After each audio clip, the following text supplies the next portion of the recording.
Hola, soc l'Eulàlia Iglesias i tinc el plaer de presentar-vos Privilege, una pel·lícula dirigida, escrita i editada per Yvonne Rainer l'any 1990. De fet, és el sisè llargmetratge d'aquesta artista nascuda el 1934 a Estats Units. Ella encara és viva, gener de 2022 té 87 anys i representa també una de les aportacions més interessants d'una artista molt més coneguda per la seva contribució com a coreògrafa i com a ballarina en l'evolució de la dansa contemporània.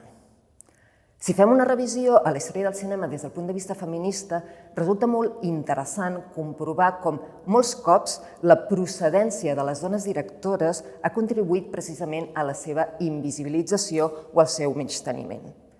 Des del punt de vista tradicional, la figura del director de cinema no només és home, sinó que segueix un itinerari professional molt concret.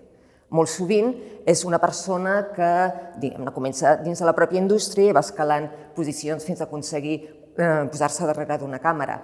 O, en altres casos, és una persona que s'ha anat especialitzant en el camp teòric o pràctic en alguna escola, institut, revista especialitzada. Sí que és veritat que en el camp de les avantguardes o d'aquest cinema més excèntric del qual estem parlant, molts cops ens trobem en aquests trasbassos de persones que provenen de disciplines lligades, per exemple, als arts visuals, a la pintura, a l'escultura, a la fotografia o fins i tot a la literatura, que en algun moment decideixen ampliar el seu camp de treball i experimentar també en l'espai cinematogràfic. El que és molt menys habitual és el que veiem en el cas de moltes dones directores que provenen d'un altre espai, el de les arts escèniques. Al llarg de la història del cinema trobem tot tipus de dones directores, a més, en aquest cas sí que de camps molt diferents, des de Hollywood, el cinema primitiu, passant per les avantguardes, que provenen del món del teatre, del món del vodevil, de ser actrius precisament de la gran indústria o, en el cas que ens ocupa, en el de l'Yvonne Rainer, del món de la dansa. És especialment interessant pensar què significa que una dona ballarina i coreògrafa accedís a ser també directora. Més en un moment, als anys 70, el moment en què floreixen les avantguardes feministes, la teoria fílmica feminista i les primeres pràctiques clarament amb consciència feminista que volen subvertir el paper del cos de les dones davant de la càmera. No és tampoc l'únic cas de dona directora que prové del món de la dansa. Hi ha, diguem-ne, una figura com la de la Maya Deren, especialment important i que més ens permet fer aquesta mena de vincle, de tenir un antecedent dins de les avantguardes, de dona cineasta i per la qual també tot el que té a veure amb la coreografia i tots els rituals dels moviments són claus en la seva pràctica cinematogràfica. Per altra banda, l'Yvonne Rainer sí que acompleix de forma, diguem-ne, molt típica el que podien ser les inquietuds d'altres artistes d'avantguarda que conviuen en aquesta escena singular, tan viva, tan fulgurant, que és el Nova York dels anys 60 i 70. Un moment en què precisament les arts d'avantguarda, el cinema, però altres formes artístiques, entre cometes, un altre cop més excèntriques, més alternatives, ocupen, per variar, la centralitat de l'escena cultural. En aquest cas, per exemple, l'Yvonne Rainer, abans de dedicar-se al cinema, du a terme exercicis típicament d'avantguarda com el d'elaborar un manifest, això que sempre els ha agradat tant als avantguardistes. Ella ho fa en solitari, de forma molt més escueta, el que podien ser els manifestos històrics de les primeres avantguardes del segle XX, però resulta molt interessant com aquest manifest, el manifest del no, publicat el 1965, també resumeix de forma concisa i molt clara, i també molt típica de les avantguardes, aquell tipus o aquelles actituds artístiques que ella no vol dur a terme. Posa negre sobre blanc allò que refusa, en aquest cas, típic de la dansa més tradicional. Rainer diu que s'oposa al glamour, a l'espectacularització, diu no també a la idea de seduir a l'espectador, diu no a l'espectacle. Són tota una sèrie de claus que ja ens parlen de la seva actitud molt pròpia, un altre cop, de les tendències avantguardistes del moment, de la tendència al minimalisme i la idea de netejar, entre cometes, tot el que podia ser, en aquest cas, la dansa contemporània, d'inèrcies lligades precisament a això, al glamour, a l'espectacularització, a la idea de virtuosisme i de més. I reduir-la a quelcom molt més alliberat i centrat en els moviments més lliures del cos i més lligats a la quotidianitat. Reiner també, a partir d'un moment, i com hem dit, com és habitual també molt en aquests casos, en les pràctiques més lligades a l'experimentació i l'avantguàrdia, decideix expandir el seu camp de treball també filmant, en bona part, algunes de les seves pròpies coreografies o, per altra banda, a vegades fent petites pràctiques més, diguem-ne, experimentals sobre el moviment, agafant el seu propi cos, diguem-ne, com a protagonista d'aquestes peces. Però, a partir dels anys 70, ella mateixa decideix iniciar una nova etapa en la seva filmografia. Abandona o deixa aparcada aquesta vessant més experimental, molt més, diguem-ne, de videodansa pura i s'endinsa en pràctiques que incorporen ja elements més lligats a l'hibridació entre documental i narració i elements això, més propis d'altres pràctiques documentals performatives, assagístiques i de més.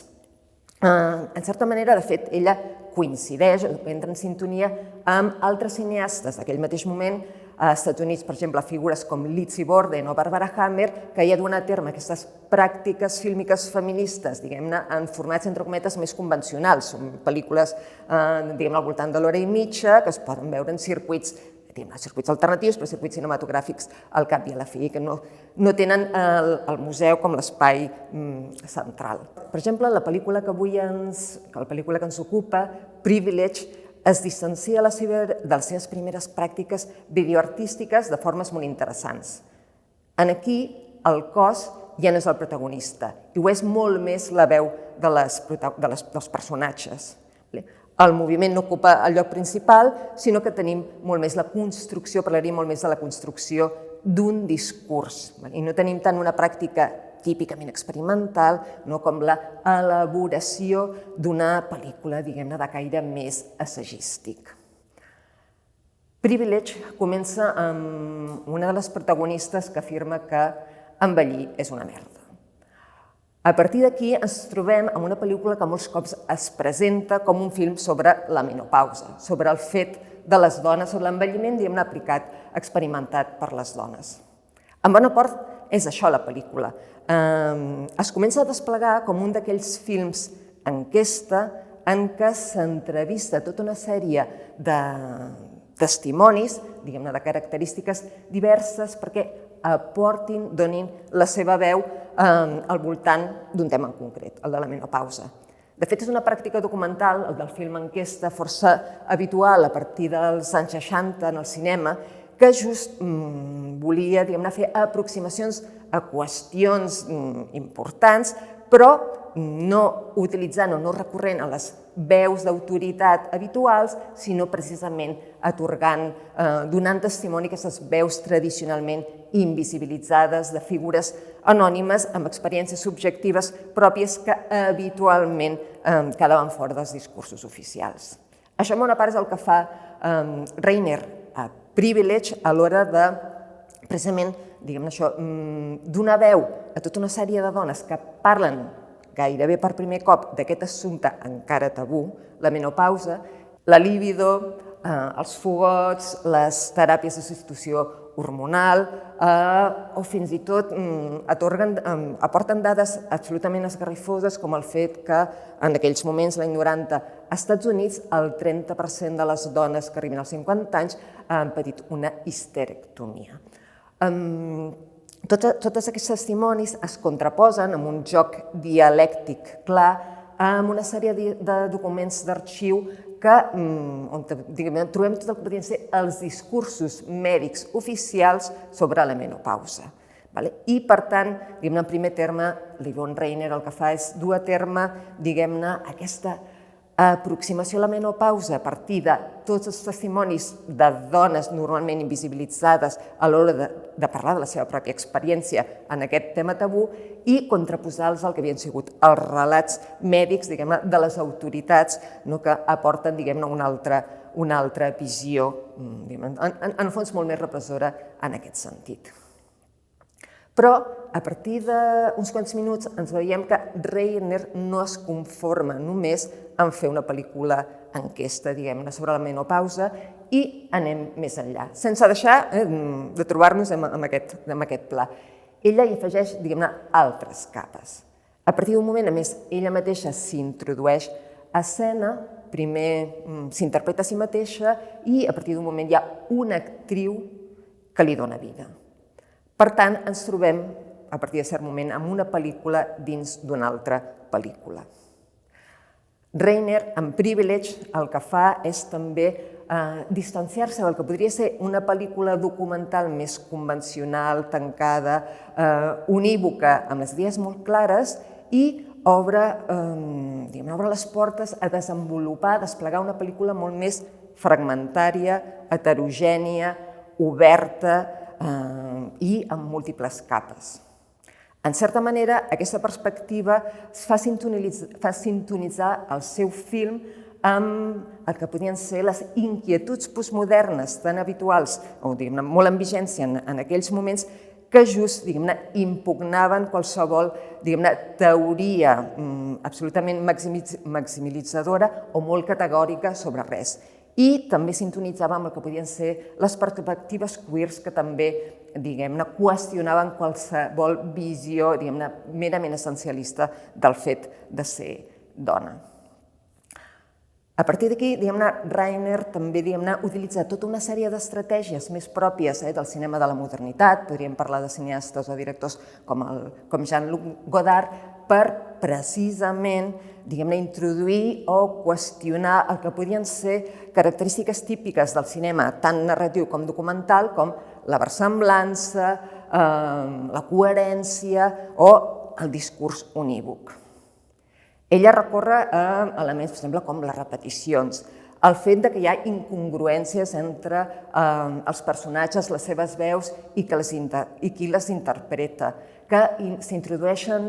textos aliens en els discursos subjectius d'alguns personatges. Tota una sèrie d'elements que fan, entre cometes, trontollar la idea de pel·lícula en un sentit tancat.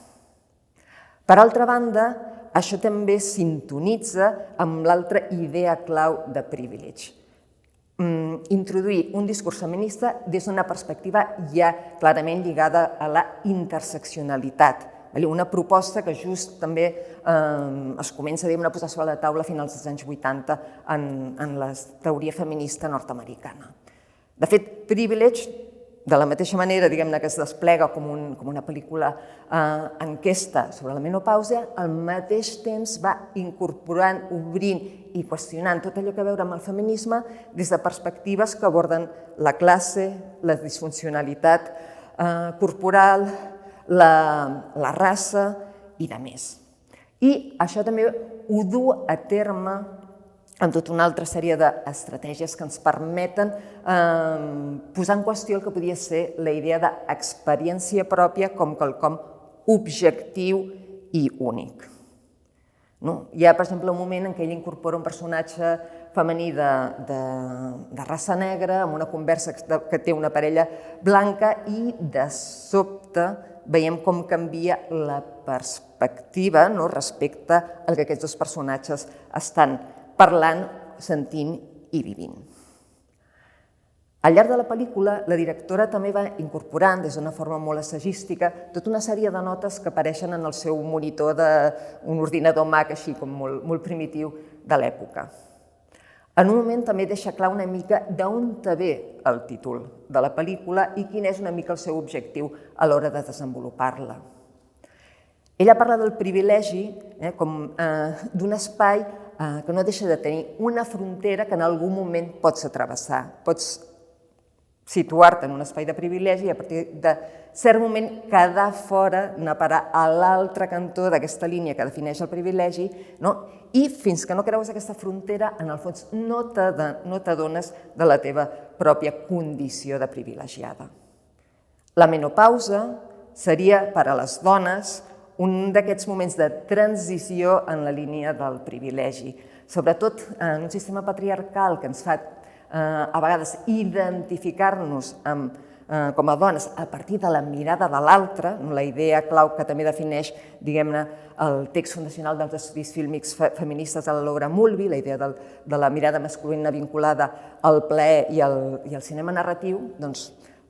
la menopausa el que faria és trencar amb aquest privilegi de sentir-nos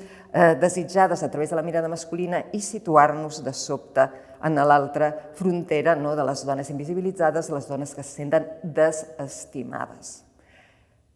En la pel·lícula també ens deixa clar com la interseccionalitat també ens permet identificar que molts cops som a la frontera, diguem, a l'altre cantó de la frontera del privilegi sense adonar-nos-en. I ella utilitza just tota aquesta sèrie d'estratègies per fer-nos veure de quina manera hi ha altres persones que per qüestions, això un altre cop, de raça, de classe social, de procedència, estan a l'altre lloc de la frontera del privilegi. Just cap al final de la pel·lícula dona veu la Yvonne Rainer a tota una sèrie de dones que s'identifiquen amb l'anarquisme, una ideologia que ella també va, entre cometes, mamar en el seu entorn familiar. És molt interessant com, en el fons, gairebé tanca la pel·lícula amb tot el que pot ser el testimoni d'una sèrie de dones que reivindiquen tant no una revolució que et doni una sèrie de solucions immediates, sinó un compromís quotidià amb les lluites del dia a dia per la igualtat. I és una bona forma de tancar el que pot ser una de les pel·lícules realment més interessants i més claus dels moviments fílmics feministes dels anys 80 i 90.